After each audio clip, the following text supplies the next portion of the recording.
Welcome to this week's episode of Beyond Focus TV. I'm your host, Lydia Patel, and as always, I have another very special guest with me. Her name is Rachelle Suissa from Brooklyn, Queens Now, and we're coming up next. Beyond Focus TV allows you to discuss contemporary topics affecting the Caribbean people on both a national and local level. The show features informed guests who offer insight, debate, and evaluate various issues.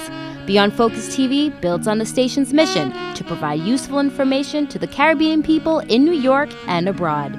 Beyond Focus TV, where our viewing audience can get educated, informed, and empowered.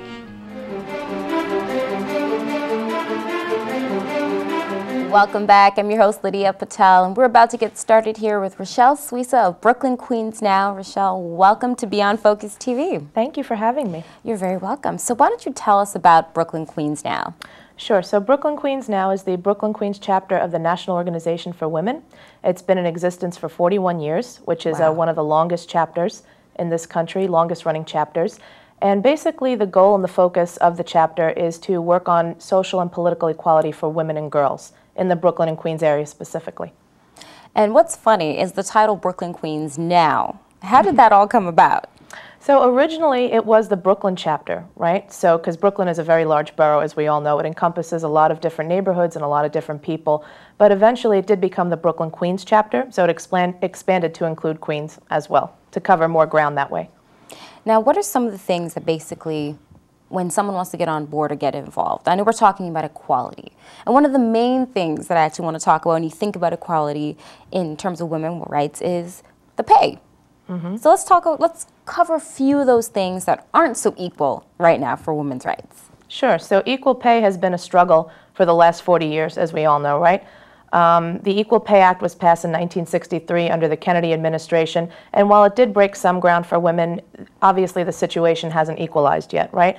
And it's not only a gender issue that's the problem, it's also a racial and ethnic issue as well. So at this current time, white women make approximately 79 cents on the dollar for white men's earnings, right? Which is not fair. Obviously, it should be $1 on the dollar.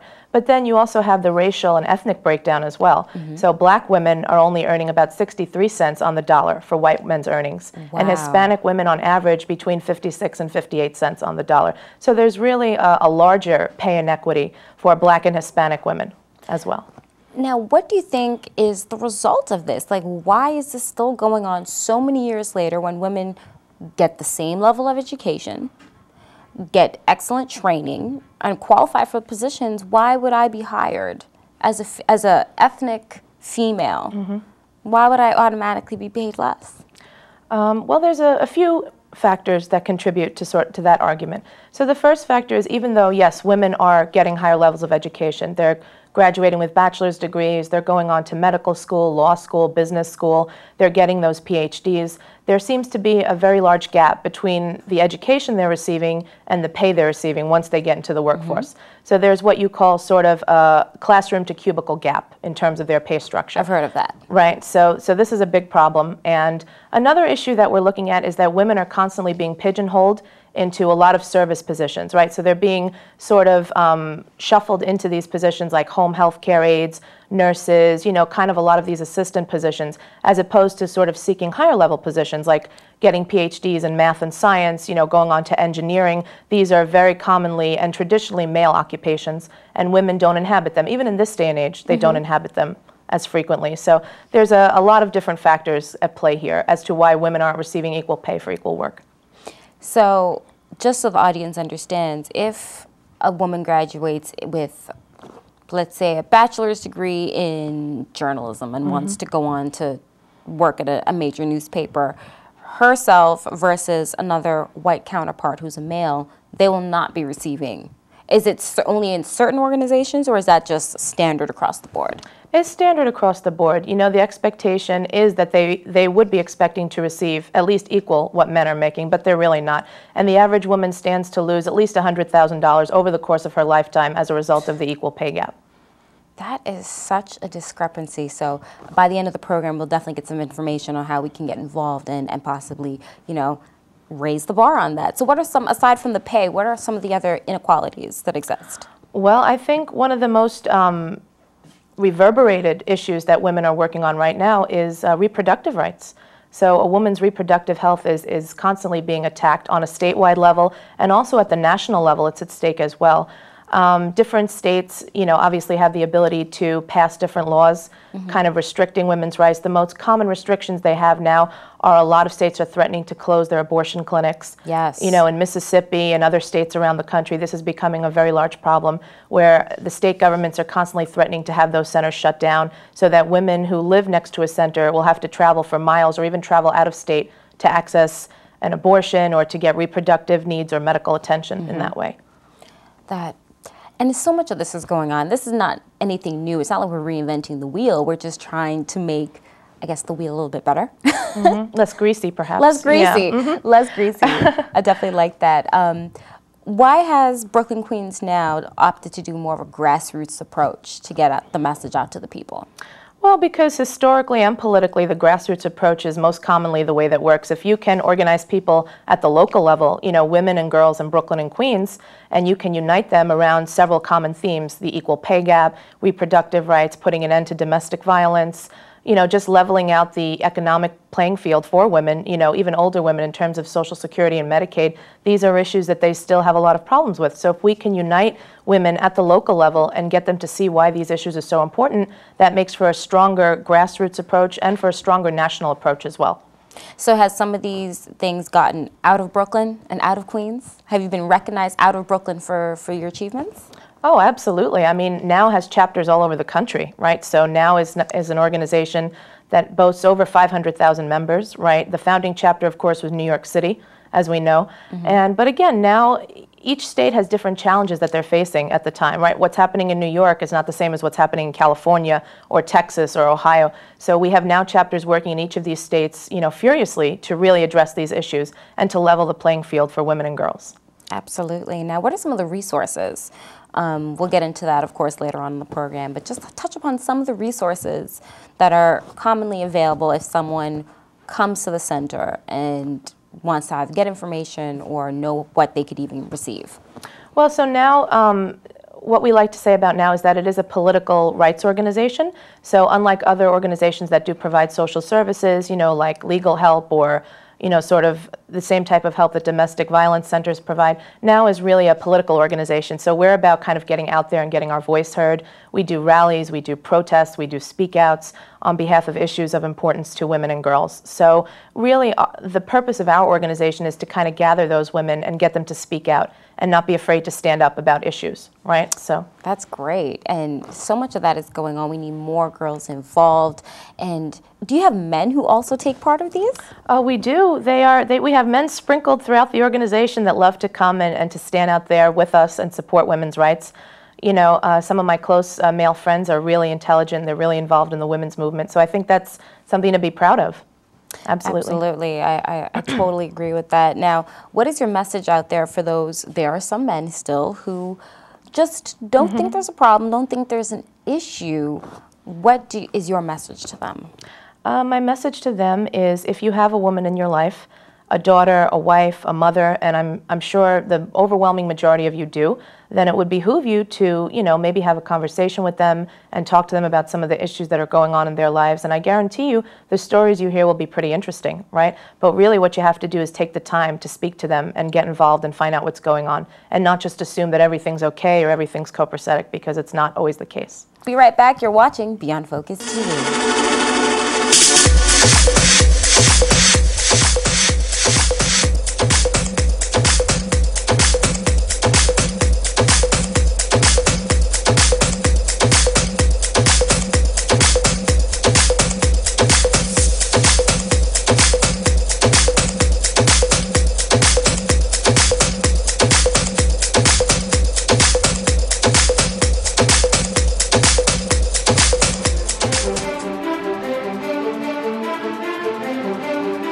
Welcome back. You're watching Beyond Focus TV. I'm your host, Lydia Patel, and today we're having another discussion with Rachelle Suissa, who's the president of Brooklyn Queens Now. And of course, we had our very first segment. We're in the second segment. There's so much to discuss. So Rachelle, why don't you tell us about some more of the details that we have on this pamphlet and share some insight on some of the information.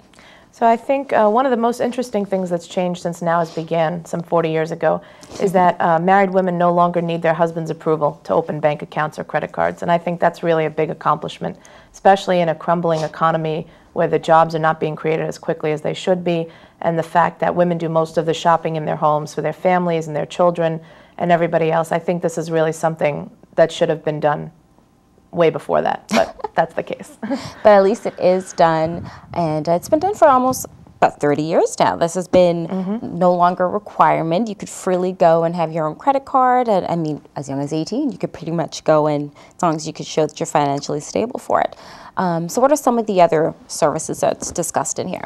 Oh, so some of the things that have changed since Now came to fruition is the Family and Medical Leave Act was passed in 1993, which gives people, working people, which is the overwhelming majority of the population, the opportunity to take time off when they need to. You know, if they have a sick parent or a sick relative they're taking care of, this act gives people, particularly women, the opportunity to take some time off, take care of their families, their children, their spouses, or whomever. Some states now recognize same-sex marriage, which is a very big accomplishment.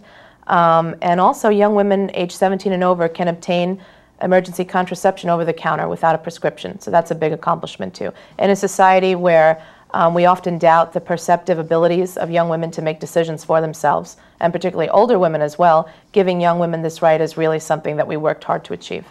Absolutely, and I fully agree on that. Now, of course, this is the Brooklyn Queens Now chapter, so these are things that are relative to our state here in New York.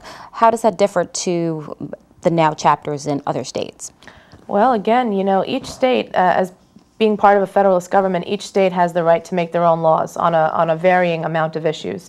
So, for example, the reproductive rights legislation we have in New York is not the same as what exists in California or what exists in Texas. So the challenges that women face in those states in the form of reproductive rights, for example, is that many states are now opting to shut down the last remaining abortion clinics they have in those states, right? They want to restrict women's access to birth control, restrict women's access to abortion, just sort of put into place all of these different roadblocks that prevent women from really getting the services they need when they go to a reproductive rights facility, when they go to a Planned Parenthood, or when they go to a clinic that does provide abortions. So these are problems that take shape in varying degrees in states throughout the country, and each state does have now chapters, thankfully, that are working on these issues and trying to equalize the playing field for women and girls.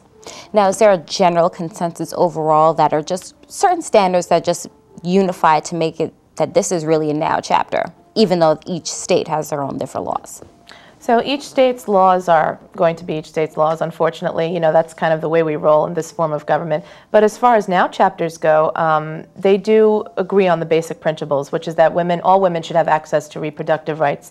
They should have access to the abortion services they need, the contraception they need, and just the basic medical attention that is required for them. You know, if a doctor sends them to a Planned Parenthood clinic and they don't have a lot of money, they should be able to get the health care that they need. They should be able to get access to condoms and contraception and the over-the-counter pill and all of these things, which is, again, a big challenge for a lot of women. But Now is one of those organizations that works to make sure women has access to all of those opportunities. Very good. Now, what has been some of the challenges in really trying to get the message out there? You know, we have social media now, but even, I can imagine, 40 years ago, it was a lot of knocking on the door, really reaching out to the people. So from the time that you've been a part of it and even pre that, can you elaborate on what has changed? So absolutely. So I first joined my local Now chapter back in 2005 when I was a sophomore in college, and I took my first Introduction to Women's Studies class, and we had to do a service component, which is to join a women's organization of our choice, give them a certain amount of time for the semester, and then we could continue with them if we so desired. So I obviously really enjoyed my work with Now, so I continued on with them. But, you know, from that time, from about mid-2005 to now, it's almost about 9 years already. So a lot has changed. You know, Facebook wasn't as prevalent then as it is now. You know, I remember in between classes, I would go to the computer lab and use Facebook to check up on what my friends are doing or things like that. But now Facebook is used for so many different things. Absolutely. You know, it's used to promote businesses, promote nonprofits. You can have a group on Facebook devoted to a particular issue. I know I have several groups on Facebook with that purpose. One of them is called Stop the Republican War Against Women. One of them is Proud Supporter of a Woman's Right to Choose. So I know the power of a tool like Facebook in really organizing people, not only within your community, but outside of your community, and keeping them aware of a lot of the issues that women face. And it's a challenge sometimes, because of course you get people involved in Facebook that are not really interested in talking about women's rights. They'll join a group and then they'll post pictures about sunglasses or shades that they're selling or things of that nature, which has absolutely nothing to do with it. But again, the challenge is really being able to unite people on that issue and get them together and enable them to have a conversation about women's rights. I love it. That's definitely one of the main focuses. And of course, there's Twitter and all that stuff. Well, we'll give all that info at the end. What about funding? I know this is a very big thing to upkeep, and nothing is free. Nothing is free. Information does come free, but it's membership based. Why don't you offer some insight on that? Sure. So our chapter is, we're a very generous chapter. We do, if you want to become a member, we do ask for $40, but it is a sliding scale membership. So you could join at whatever rate is comfortable for you. And that entitles you to access to our local chapter meetings, which we have the first Monday of every month. It also gives you the opportunity to go to our state council meetings and conventions and the National Now conferences. If you're a member in good standing for 90 days, then you do have voting rights privileges when you attend a Now conference, which is really exciting. Those are held every summer in July, usually the July 4th weekend, in different states around the country. Next year it's going to be in Albuquerque, New Mexico, which is really exciting. Very nice. So yeah, so if you join and you're a member in good standing for 90 days, you become a voting part of the National Now delegation, which is really exciting. Now, being a good member for 90 days, does that mean paying your dues monthly? Is that... It just means renewing your Now membership, being an active part of our meetings, coming to chapter meetings, coming to our PAC meetings. If we do have an election happening that year, several months before, we'll have PAC appointments where we invite the candidates over to a member's house. We sit down, we interview them. You know, they filled out a questionnaire that we give them, and usually they score between 90 and 100%, which is very good for them. And we as a chapter decide if we're going to recommend them for endorsement to State Now. Well, that's great. And this is an election year. It's 2013. A lot of big changes are going in our government, from the mayor all the way down to the district attorney. So elaborate on PAC. So PAC, Political Action Committee, and I talk to my students about this when I'm in the classroom too. So Political Action Committee basically gives citizens that are interested in a set of rights, so for example, women's and girls' rights, the opportunity to sit down and have a conversation with these candidates and then make a decision as a group whether we want to endorse them or not, you know. Whether they stand affirmative on our issues, you know, whether they're in line with us and our mission as an organization is really something we have to talk about. So again, having a PAC really gives our chapter board members and our regular members the opportunity to make a decision on these issues. And it's not always an easy decision. We had a lot of good candidates this year for mayor, and our decision in that field took a lot of time. You know, there was a lot of sort of back and forth about that, but we were able to come to a consensus on who we wanted to support. So, and that's the beauty of having a PAC is having your sisters there to have that conversation and tossing ideas back and forth and sharing opinions and really being able to have a high-level discussion about politics. Absolutely, and a lot of people sometimes may not even get too deeply into that when they see the political realm. It's confusing for a lot of people. A lot of women still don't have a full-out scope or knowledge, or just choosing the right candidate that would really represent your needs. So it's good that you can actually go to a meeting and hear more information on that. We're going to get into the third segment coming up in just a little bit, but guys, don't go anywhere. You are watching Beyond Focus TV. I've got my lovely guest, Rachelle Suissa, who's the president of Brooklyn Queens Now. We'll be right back with more. You're watching Beyond Focus TV.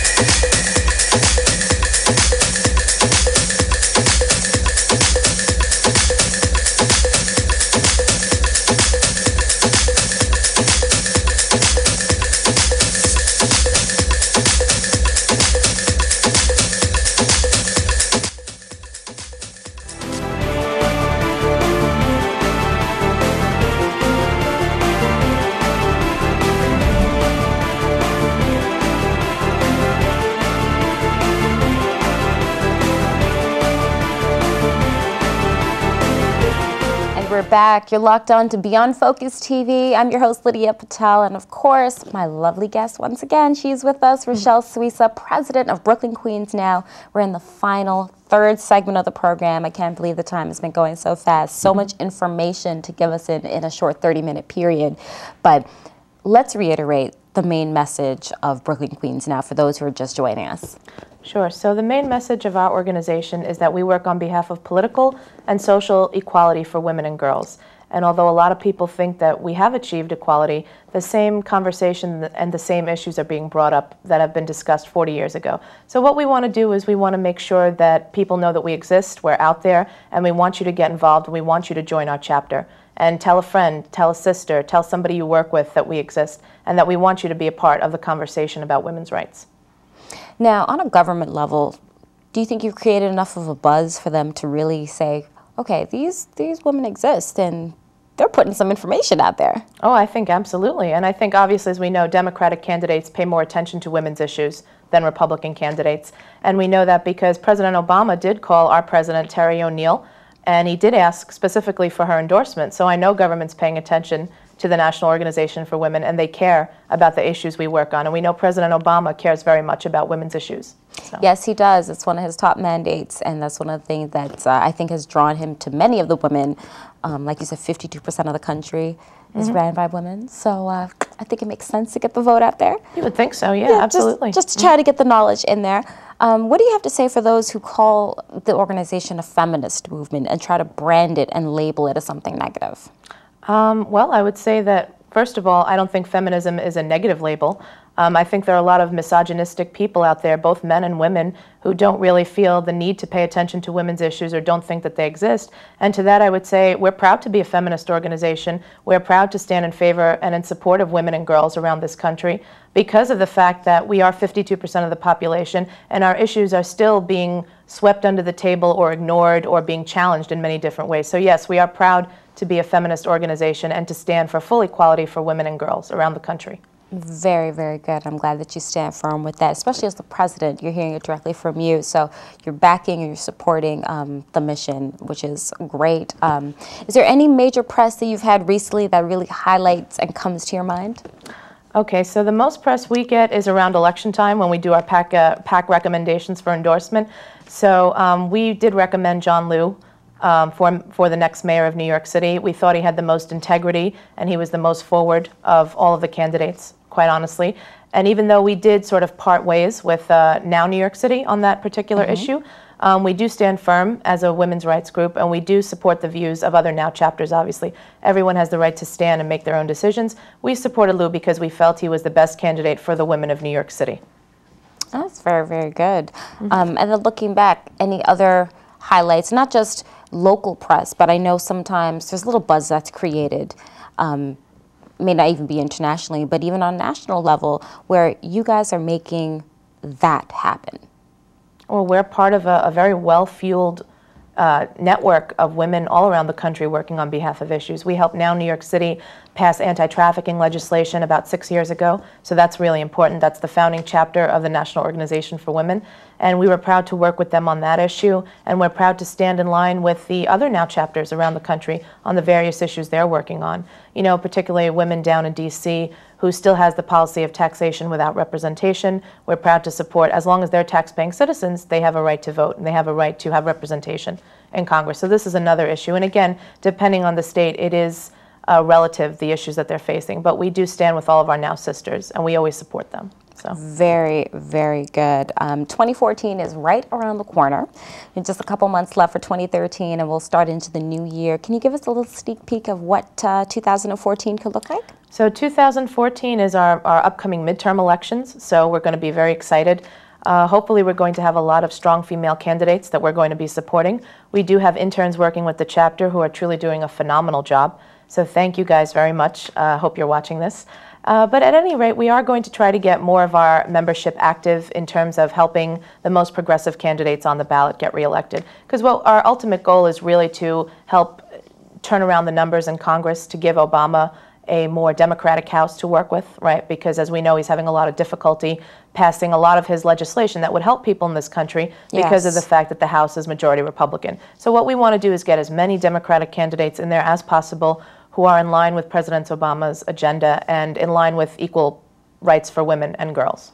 Absolutely. That sounds wonderful. Two quick things I do want to touch upon before getting the contact information to everybody. Switching gears a little bit, texting and driving. That legislation is passed. We know that it's a bad thing, but what's your take on it? Texting and driving. Well, you know, if you're given the privilege to be in a car and you're given the right to, you know, kind of run the road, then you should be considerate not only of everybody else who's walking and crossing the street and everyone else who's driving, but of yourself as well. So if you're sitting there doing this and there's people crossing in front and you're not paying attention, then you know the Murphy's Law is that something bad is bound to happen. So you really want to be safe and not do that while you're driving and make the road safe for all people to walk on and drive on. Because there's two questions we always ask here at Beyond Focus TV. So there's that one, and your take on stop and frisk. We love asking our politicians to come in, but as a civilian yourself, stop and frisk, hot topic. Very hot topic. Very, very hot topic. What's your take on that? Truth be told, I think it's a very unfair policy, and I think it should be put to an end, because what's happening as a result of this policy is that there's so much focus on the activities of people who are in neighborhoods that are deemed to be very bad or have a lot of negative criminal behavior going on in those neighborhoods. But I think when you put the spotlight and the focus on the people in those neighborhoods, you're missing a lot of the other actions and a lot of the other criminal behavior that's happening in neighborhoods you wouldn't ordinarily suspect. So I really think a policy like stop and frisk should be put to an end, quite honestly, because I don't see the point. I've seen in my community, in my neighborhood, I've seen things happen that no one ever pays attention to because no one deems it as a bad neighborhood. But then you have cops going into these so-called bad neighborhoods and frisking all the people they think are bad, but they're missing all the other activities that are happening everywhere else. That's really happening. Yeah, so it's kind of a waste of time in some cases because you're looking so hard, but then you're missing what's really there. Of course, we just want, before we wrap up, let everybody know all the contact information, how we could get in contact with you, how we could join, be a member, all that good stuff. Sure. So we have our website, which is brooklynqueensnow.org. You can go online. We have a membership form that you could fill out. You can either email it to us or fax it back to us or send it via regular mail if that's your preference. We also have an email address, bklynqnsnow@yahoo.com. You could send us an email and fill out the membership form there, and that's totally fine. If you want to check out our Facebook page, definitely like us. We're facebook.com/BrooklynQueensNow. We have a very pretty page with the three of us, myself, Julie, the former president, and Shirley, our current PAC editor and newsletter editor. So definitely check us out on Facebook. And again, if you have any questions, you can feel free to email me. Well, that's great. Rachelle Suissa, president of Brooklyn Queens Now, join us for a very enlightening conversation on the Brooklyn Queens Now organization, what you do, and I think we'll definitely have to have you back for a second update, probably post-election, and see what some of these movements are going on and how they've all come to play. So thank you so much for joining us. Thank you for having me. Well, that wraps it up for this week. Another 30 minutes of Beyond Focus TV has come to an end, but we'll see you again next week. I'm your host, Lydia Patel. Beyond Focus TV show wants and needs your feedback. Did we blunder? Please let us know so we can improve. Was the show helpful to you? Drop us a note so we can share the success with our staff members. Is there something you think we could do better? We welcome new ideas and new approaches to old ideas. Do you have a great suggestion? Let us know and we'll work on it. If you would like to share your comments anonymously, please send us an email at info@beyondfocusmedia.com. If you want to get in touch with the executive producer directly, send him an email at gene@beyondfocusmedia.com. We really look forward to hearing from you.